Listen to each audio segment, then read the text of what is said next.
दशहरे के अवसर पर महाराष्ट्र की उपराजधानी नागपुर में राष्ट्रीय स्वयंसेवक संघ यानी कि आरएसएस प्रमुख डॉक्टर मोहन भागवत ने शस्त्र पूजन किया। वहीं इस बार विजयादशमी उत्सव में इसरो के पूर्व चेयरमैन और पद्म भूषण डॉक्टर के राधाकृष्णन बतौर मुख्य अतिथि इस कार्यक्रम में सहभागी हुए।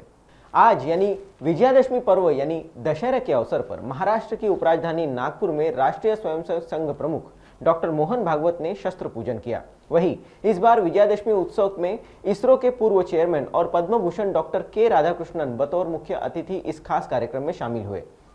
हर साल दशहरे पर आरएसएस प्रमुख यहां रेशीमबाग मैदान पर स्वयंसेवकों को संबोधित करते हैं। इससे पहले आरएसएस ने एक प्रेस विज्ञप्ति में कहा था कि भारतीय अंतरिक्ष अनुसंधान संगठन के पूर्व प्रमुख इस साल समारोह में मुख्य अतिथि होंगे। इस बारे में बताया गया था कि विजयादशमी समारोह 12 अक्टूबर को सुबह 7:40 से शुरू होगा और वो सही समय पर शुरू भी हुआ। साल 1925 में आज विजयादशमी के दिन ही संघ की स्थापना हुई थी। वहीं से लेकर हर साल महाराष्ट्र की उपराजधानी नागपुर में स्थित संघ मुख्यालय में विशेष उत्सव मनाया जाता है। संघ मुख्यालय नागपुर में इस कार्यक्रम को लेकर खास तैयारियां होती है। विजयादशमी के मौके पर संघ प्रमुख मोहन भागवत ने आज स्वयंसेवकों को संबोधित किया।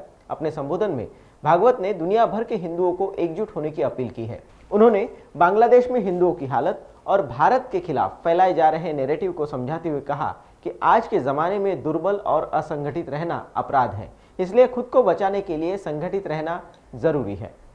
अब हमारे पड़ोस में ही बांग्लादेश में क्या हुआ, उसके कुछ तात्कालिक कारण और पहलू है, ये बात ठीक है, लेकिन इतना बड़ा उत्पात तो उससे नहीं होता।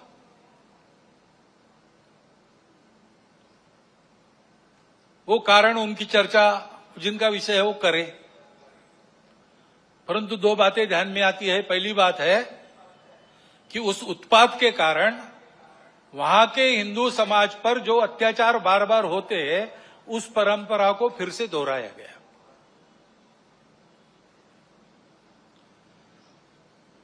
पहली बार वहां का हिंदू संगठित होकर अपने बचाव में रास्ते पर आया, इसलिए कुछ बचाव हो गया।